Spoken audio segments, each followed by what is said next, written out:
that information, because a lot of times, especially as entrepreneurs, as A-type personalities, we know what we know and we just want to charge through that brick wall. But something said, step back for you, right? Step back and listen. And so the first thing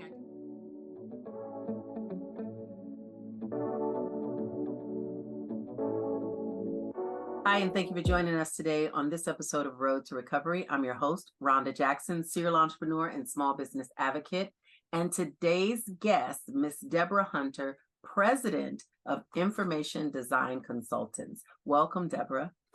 Thank you. Happy to be here. Yay. All right. Today's discussion, I'm super, super excited about because you have been on this, I don't want to use the word pivot anymore, but I know that we talked about pivoting, but you've been on this journey and you found some really exciting resources. So I want you to share with the entrepreneurs that are listening, the emerging and established entrepreneurs that want to grow their businesses. That's what we're here for. That Road to Recovery is so that we can catapult ourselves into more.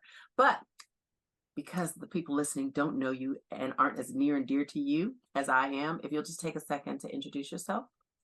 I'm Debra Hunter. I'm the owner of Information Design Consultants, and I am an experienced project manager, strategist, meaning that we really look at your organization and how to make it function well, especially from the back office end where things tend to get cluttered.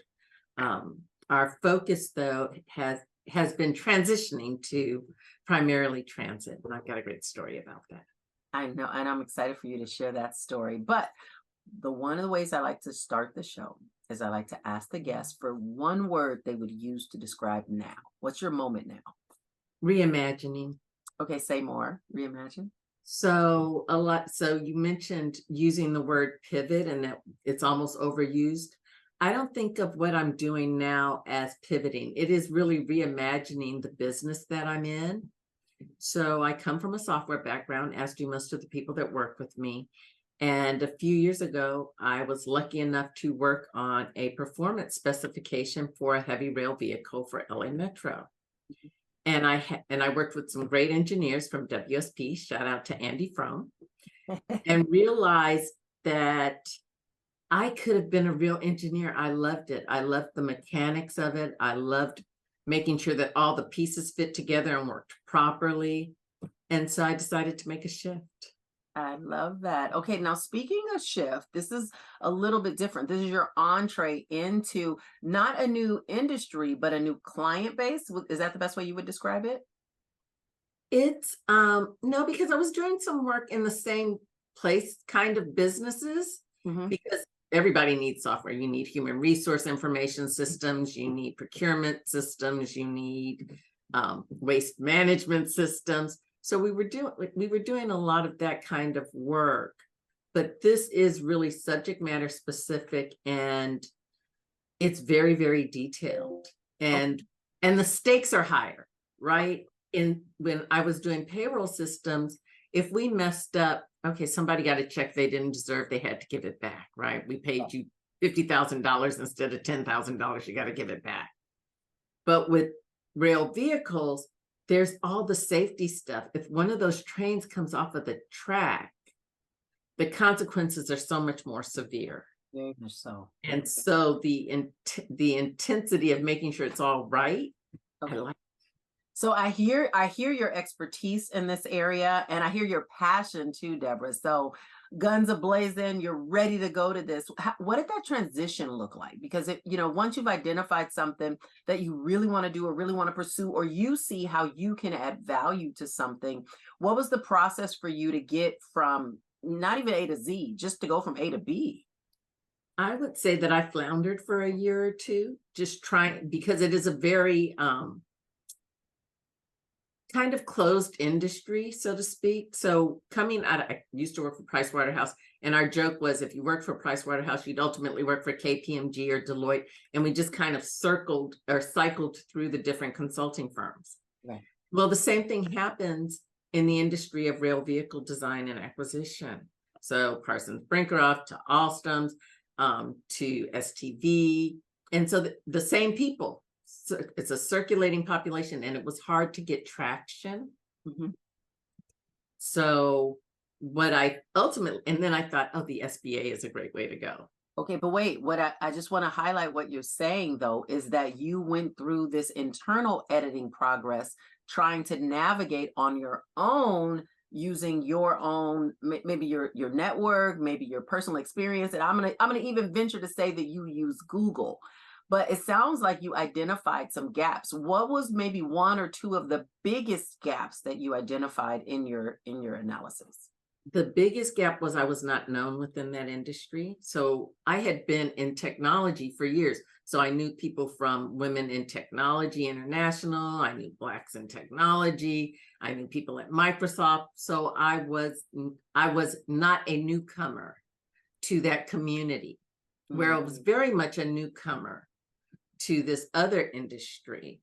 And getting people to understand really the role we played on the project we were on, and how our current skill sets, so project management, strategy, business process design and reengineering, document control, they translate beautifully Okay. into train design. So it's not a big stretch. Okay. All right. I just wanted to clarify that before we went into some of the resources, some of the successes that you found along the way that help you get to the point that you're at now, where you're, responding to RFPs and winning opportunities. So you've, identified this new client base, this really great value added opportunity that you can participate. And then you noticed, ooh, hello, I'm going to need a little help. What was that process like? And I want to know just where you went first. What was your automatic, like, this is where I thought I needed to be? So first I updated my NAICS codes too, so that so that I'd be visible, more visible to the primes in that area. Because we would be more a subcontractor. I don't see us as a prime in that particular field. Okay, but NAICS codes, you're talking about the North American Industry Classification System, right? Okay, yes. So we added ones that were specific to passenger rail transit and interurban transportation systems.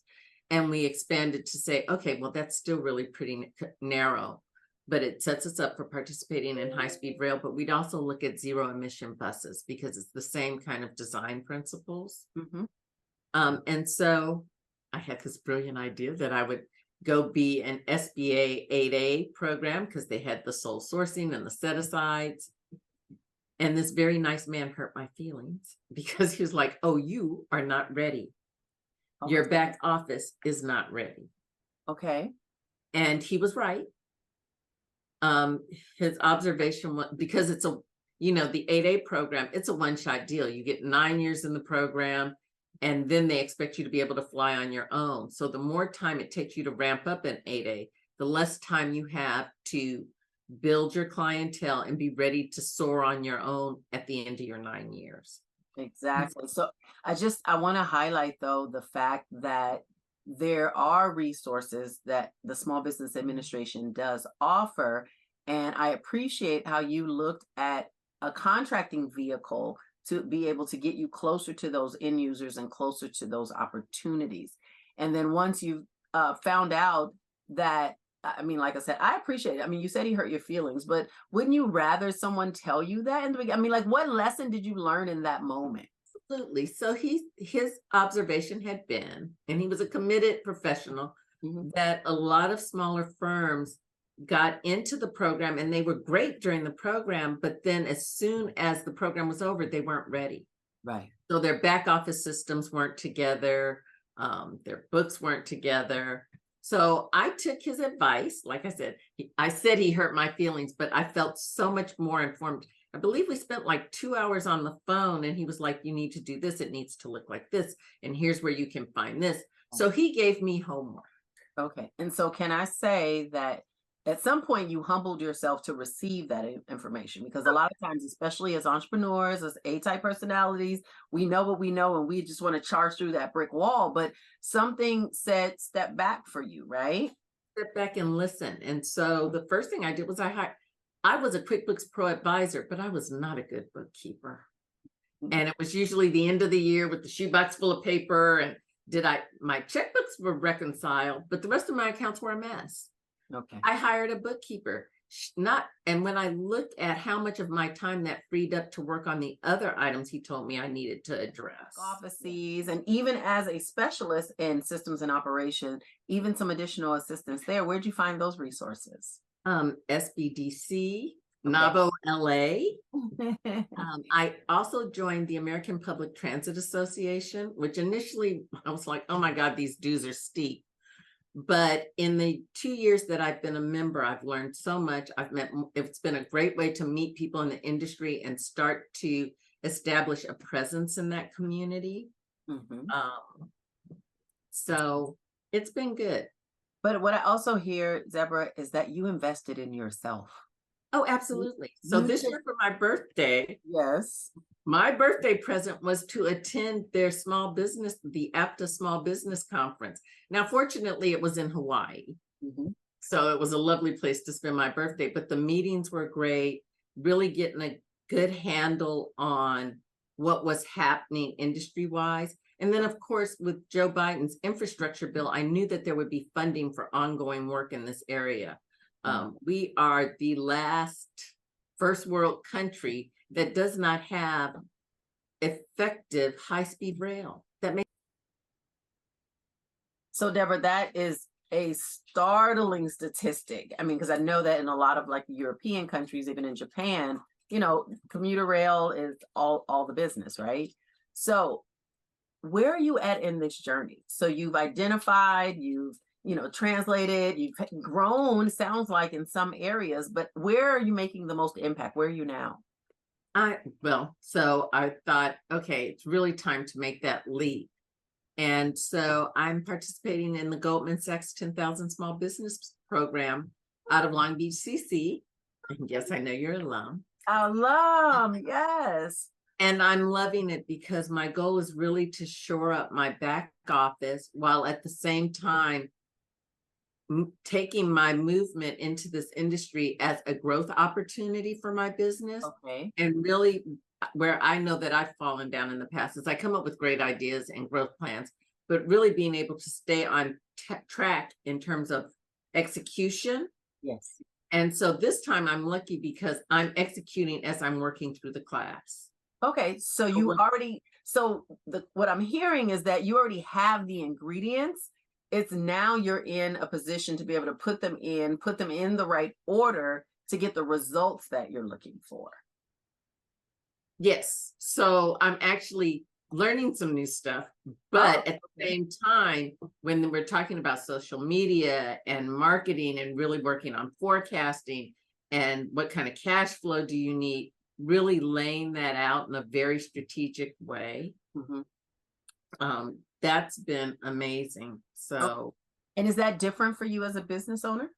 It is, because I think, as you said earlier, we're right. We know what we know, right? So you want to talk to me about project management, it's go time. I can talk to you about creating your charter, developing your schedule, all of that.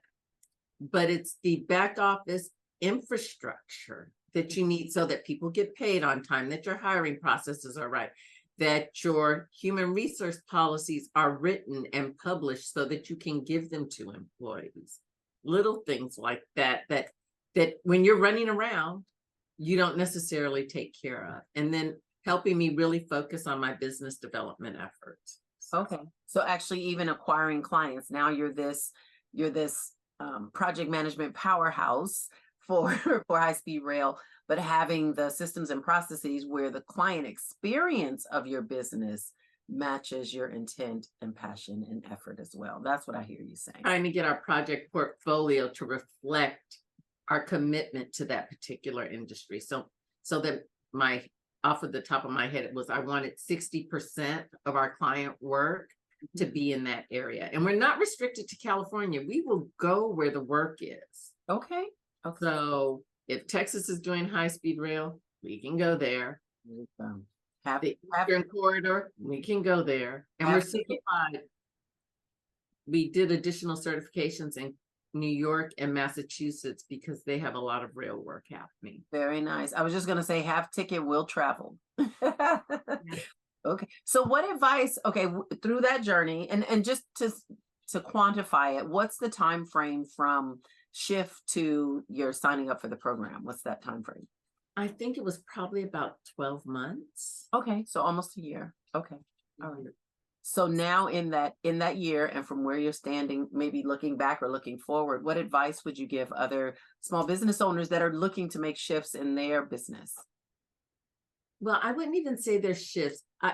Earlier, my word was reimagine, because I was looking forward, not back. So I was thinking it's not just the money, right? You want to do work that's meaningful to you. Yes. And so don't be afraid to do an inventory. What are my transferable skill sets? And what am I interested in? And what's important to me? So where's the intersection? So for me, what was important to me was that I continued to use my project management and information system skills because I like data. Okay. But I also have an interest in public policy. My graduate degree is in public policy. And so transportation and being able to affect our society by improving our mobility, that was important to me. Okay. So when I started to look at all those things together, and then I like, as I mentioned earlier too, I like the whole mechanical aspect of, well, if you take a curve at this speed, the train has to stay on the tracks. And these are the things that keep the train on the track. So that let me look at it in a way where it's like, okay, so for the next 5 to 10 years, would I be happy doing this? Would I feel like what I produced had value? And the answer was yes. And so don't be afraid to reimagine your life and reimagine your business. Okay. I love that. And I love how you found value in just something new. I mean, you seem very recharged because I'm just going to take a guess that you've been doing this type of work for more than a year. Yeah. I have been doing regular information systems and IT for a long time, more than 25 years. Yeah. And I had it wasn't a slog through it where it was still kind of fun because I got to play with data.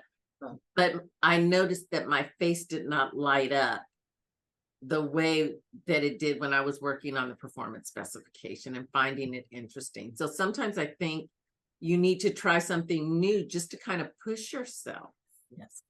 And as entrepreneurs, we like to be pushed a little. Challenge, some risk taking. That makes us feel good. No, I agree with that. If someone is interested in your project management services or to connect with you, or a fellow alum that want to reach out and cheer you on, what's the best way to connect with you?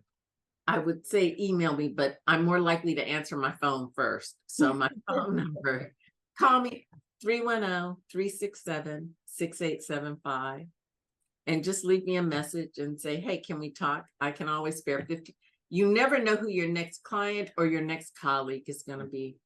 No, so I answer the phone. So true. So true. Well, thank you for joining us today. Thank you for sharing your experiences and good luck in the program. I know you still have a little bit of the content ways to go, but we are rooting for you. And honestly, I am so in admiration that you're okay with the receivership because there are so many resources out here.